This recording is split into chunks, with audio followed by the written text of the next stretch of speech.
할렐루야, 11월 21일 원포인트 큐티에 오신 여러분들 주님의 이름으로 축복합니다. 오늘 말씀은 예레미야 44장 15절부터 30절입니다. 그리하여 자기 아내들이 다른 신들에게 분양하는 줄 아는 모든 남자와 곁에 섰던 모든 여인 곧 애굽 땅 바드로스에 사는 모든 백성의 큰 무리가 예레미야에게 대답하여 이르되 내가 여호와의 이름으로 우리에게 하는 말을 우리가 듣지 아니하고 우리 입에서 낸 모든 말을 반드시 실행하여 우리가 본래 하던 것 곧 우리와 우리 선조와 우리 왕들과 우리 고관들이 유다 성읍들과 예루살렘 거리에서 하던 대로 하늘의 여왕에게 분향하고 그 앞에 전제를 드리리라. 그때엔 우리가 먹을 것이 풍부하며 복을 받고 재난을 당하지 아니하였더니 우리가 하늘의 여왕에게 분향하고 그 앞에 전제 드리던 것을 패한 후부터는 모든 것이 궁핍하고 칼과 기근의 멸망을 당하였느니라 하며 여인들은 이르되 우리가 하늘의 여왕에게 분향하고 그 앞에 전제를 드릴 때 어찌 우리 남편의 허락이 없이 그의 형상과 같은 과자를 만들고 놓고 전제를 드렸느냐 하는지라. 예레미야가 남녀 모든 무리 곧 이 말로 대답하는 모든 백성에게 일러 이르되 너희가 너희 선조와 너희 왕들과 고관들과 유다 땅 백성이 유다 성읍들과 예루살렘 거리에서 분향한 일을 여호와께서 기억하셨고 그의 마음에 떠오른 것이 아닌가. 여호와께서 너희 악행과 가증한 행위를 더 이상 참을 수 없으셨으므로 너희 땅이 오늘같이 황폐하며 놀램과 저주거리가 되어 주민이 없게 되었나니 너희가 분향하여 여호와께 범죄하였으며 여호와의 목소리를 순종하지 아니하고 여호와의 율법과 법규와 여러 증거대로 행하지 아니하였으므로 이 재난이 오늘과 같이 너희에게 일어났느니라. 예레미야가 다시 모든 백성과 모든 여인에게 말하되 애굽 땅에 사는 모든 유다 사람이여 여호와의 말씀을 들으라. 만군의 여호와 이스라엘의 하나님께서 이와 같이 말씀하시되 너희와 너희 아내들이 입으로 말하고 손으로 이루려 하려 이르기를 우리가 서원한 대로 반드시 이행하여 하늘의 여왕에게 분향하고 전제를 드리리라 하였은즉 너희 서원을 성취하며 너희 서원을 이행하라 하시느니라. 그러므로 애굽 땅에 사는 모든 유다 사람이여 여호와의 말씀을 들으라.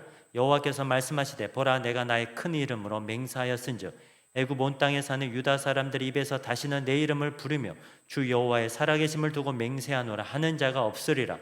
보라 내가 깨어있어 그들에게 재난을 내리고 복을 내리지 아니하리니 애굽 땅에 있는 유다 모든 사람이 칼과 기근에 망하여 멸절되리라. 그런즉 칼을 피한 소수의 사람이 애굽 땅에서 나와 유다 땅으로 돌아오리니 애굽 땅에 들어가서 거기에 머물러 사는 유다의 모든 남은 자가 내 말과 그들의 말 가운데서 누구의 말이 진리인지 알리라. 여호와의 말씀이니라. 내가 이곳에서 너희를 벌할 표정이 이것이라. 내가 너희에게 재난을 내리라 한 말이 반드시 이루어질 것을 그것으로 알게 하리라. 보라 내가 유다의 시드기야 왕을 그의 원수 곧 그의 생명을 찾는 바벨론의 느부갓네살 왕의 손에 넘긴 것 같이 애굽의 바로 호브라 왕을 그의 원수들 곧 그의 생명을 찾는 자들의 손에 넘겨주리라. 여호와께서 이와 같이 말씀하셨느니라. 아멘. 이제 담임 목사님께서 하나님이 예정하신 재난의 이유라는 제목으로 큐티 인도해 주시겠습니다. 할렐루야. 자, 오늘 11월 21일 금요일입니다. 예레미야 44장 15절에서 30절. 예레미야서를 읽어가면서 우리는 이 백성들의 완고함, 고집, 또 회개하지 않음, 이런 것들이 얼마나 하나님을 안타깝게 하고 하나님의 마음을 애통하게 했는지를 우리는 읽어보게 됩니다. 그리고 하나님의 어떤 심판의 예언은 하나의 낭설이 아니라 내 입에서 나간 말은 결코 내가 헛되이 돌아오지 아니하리라 한 말씀처럼 오늘 민족사적으로도 얼마나 그것이 선명하게 이루어지는지를 또 보게 됩니다. 여러분, 하나님을 경외해야 합니다. 하나님 참 두려우신 분이죠. 자, 그런 면에서 보면 유다 백성들이 지금 이렇게 바벨론의 포로가 되고 또 여러 가지 재난을 받는 이유를 해석하는 것 자체가 틀려요. 우리가 신앙생활하면서 여러 가지 막히거나 아니면 좀 재정적인 부도가 나거나 아니면 또 질환이 찾아왔거나 아니면 또 관계가 뒷꼬이거나 이런 고난을 당할 때에 나 스스로는 하나님 앞에서 내게 무슨 악한 행위가 있나 보시고 나를 영원한 길로 인도하옵소서 하고 돌이켜 서는 것이 정직한 태도입니다. 물론 다른 사람이 그렇게 봐주면 안 돼요. 엘리바스처럼 빌다처럼 소발처럼 아마 욥을 정죄하듯이 네가 하나님 앞에 숨은 죄가 있기 때문이다, 이거 말하는 것은 여러분 자기 스스로의 죄악을 보지 못하고 정죄하고 있는 교만한 태도입니다.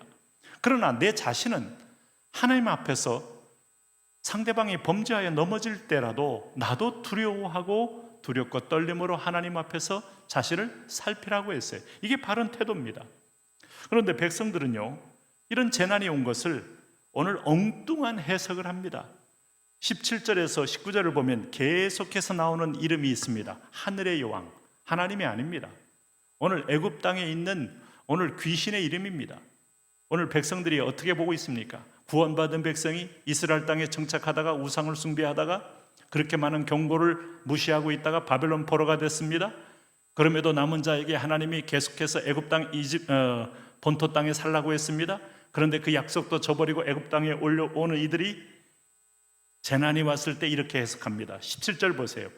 우리 입에서 낸 모든 말을 반드시 실행하여 우리가 본래 하던 것 곧 우리와 우리 선조와 우리 왕들과 우리 고관들이 유다 성읍들과 예루살렘 거리에서 하던 대로 하늘의 여왕에게 분향하고 그 앞에 전제를 드리리라.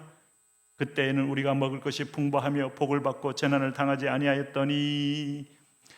애굽의 나일강은 하나님을 대신하고 있습니다. 나일강이 흐르는 것은 분명히 선물이긴 하지만 이들이 나일강이 하나님께로 왔다는 걸 인정하지 않고 온갖 나일강의 신을 만들어 섬기잖아요. 나일강에서 번성하는 개구리를 숭배하잖아요. 오늘 나일강 주변에 있는 에서 농사를 짓도록 떠오르는 태양을 숭배하잖아요. 달을 숭배하잖아요. 하나님은 모르는 백성들이 1월 성신, 오늘 삼라만상 모든 것을 숭배하는데 오늘 이들도 애굽 땅에 와서 애굽의 귀신들이 씌인 겁니다. 하늘의 여왕에게 분향하지 않았을 때, 분향했을 때는 잘 재난을 당하지 않다가 오늘 여기 보세요. 18절에 우리가 하늘의 여왕에게 분향하고 그 앞에 전제 드리는 것을 패한 후부터는 모든 것이 궁핍하고 칼과 기근의 멸망을 당하였다. 우리 조선조에도 이런 일이 얼마나 많았어요. 저게 교회가 들어와서 우리가 망했어. 아니면 또 여기 오늘 성황당에 제사를 안 해서 올해 흉년이 들었어. 네? 무지하고 우둔하고 완악하니 하나님을 볼 수 없고 사람들은 그걸로 인하여 얼마나 무고한 사람들을 죽이기도 하고 그들을 정죄하기도 했습니까? 그러면서 19절 보세요. 여인들이 이르되 우리가 하늘의 여왕에게 분향하고 그 앞에 전제를 드릴 때에 어찌 우리 남편의 허락이 없이 그의 형상과 같은 과자를 만들어 놓고 전제를 드렸느냐 하는지라. 그런데 하나님은요, 재난의 분명한 이유를 말씀하고 있어요. 22절 보세요. 22절. 하늘의 여왕이 아니라 내가 통치하고 있다. 이 땅의 모든 신 중에 신, 오늘 제국의 열왕의 제국 가운데도 내 손에 있다. 여호와께서 너희 악행과 가증한 행위를 더 참을 수 없으셨으므로 너희 땅이 오늘과 같이 황폐하여 놀램과 저주거리가 되어 주민이 없게 되었다. 너희의 가증한 행위, 하나님 제일주의의 삶이 쉽지 않습니다. 치열하게 영적으로 싸워야 합니다. 그러나 하나님 지향적인 삶은 우리가 순종만 할 태도만 갖고 있고 하나님 말씀 앞서서 하는 자세만 있으면 은혜를 덧입습니다. 그래서 23절 보세요. 너희가 분향하여 여호와께 범죄하였으며 여호와의 목소리를 순종하지 아니하고 여호와의 율법과 법규와 여러 증거대로 행하지 아니하였으므로 이 재난이 오늘 너희에게 일어났다. 이렇게 가르쳐줘도 이 백성은 다른 이유를 들려고 합니다. 이게 문제입니다. 이게 불행한 일이에요. 그래서 하나님의 말씀이요, 오늘 25절부터 이어지는 말씀 속에 뭐라고 말씀하고 있습니까? 오늘 하나님은 너희가 맹세한 대로 이제 하라. 오늘 은혜의 문이 닫히는 겁니다. 하나님이 이제 계속해서 경고할 때는 은혜의 문이 열릴 때입니다. 돌아가면 문이 열리고 징계 대신에 하나님은 긍휼로 감싸줄 때입니다. 그러나 이들이 계속하여 완고함으로 이유마저도 다른 얘기를 들 때 하나님 뭐라고 말하세요? 25절 하반절 보세요. 하늘의 여왕에게 분향하고 전제를 드리라 하였은즉 너희 서원을 성취하며 너희 서원을 이행하라. 이제 너희는 저주받는다 이겁니다. 요구상 숭배하면 해답이 있다는 말씀한 겁니까?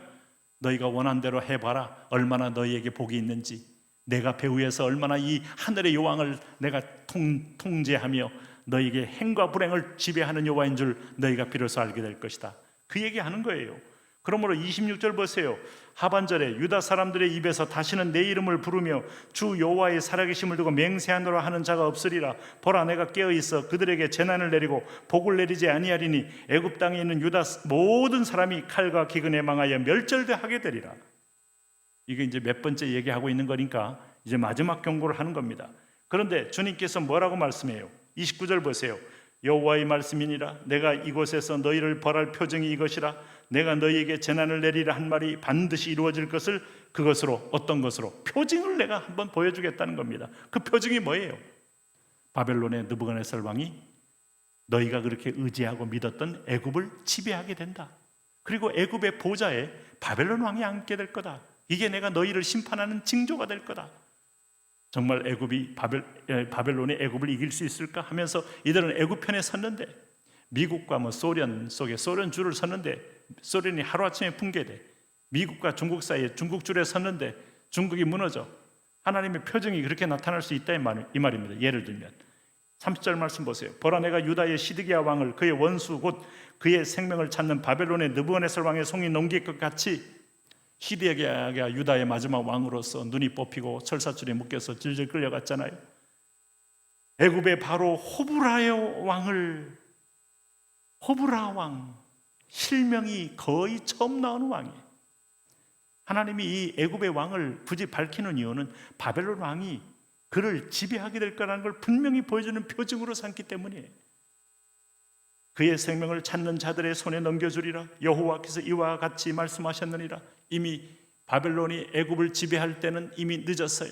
여러분, 하나님이 마치 노아의 방주를 지을 때 뚝딱뚝딱 사람들이 조롱하고 무시하고 그리고 미쳤다고 말할 때 마지막 임박한 날이 배가 완성되면 너무 늦었어요. 그래서 하나님 말씀이 무섭고 하나님 말씀은 어미한 겁니다. 오늘 하나님의 이 말씀을 읽으면서 여러분에게 다가온 말씀에 즉각 순종을 고백하고 순종하기를 사모하고 순종할 힘을 달라고 기도하십시오. 우리는 그게 살 길이에요. 오늘도 우리는 하나님이 살아계심을 우리는 믿습니다. 그런데 그분은 징계하기를 좋아하지 않아요. 징벌하기를 기뻐하지 않아요. 참고 우리를 품고 돌이키기를 원하시는데 우리의 우둔함이 하나님의 따끔한 징계를 부를 때가 얼마나 많은지요.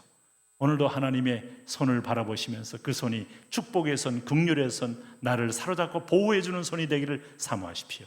하나님, 그렇습니다. 역사의 주관자이기 때문에 어떤 제국도 하나님 없이 영원할 수 없습니다. 하나님이 쓰신다면 하루아침에 무너지기도 하고 점령하기도 하고, 하나님 오늘 그 제국은 하나님 깨어지기도 합니다. 이런 하나님을 신뢰하면서 우리가 하나님께 전적으로 의뢰하며 나갈 수 있도록 은혜를 더하여 주옵소서. 예수님 이름으로 기도합니다. 아멘.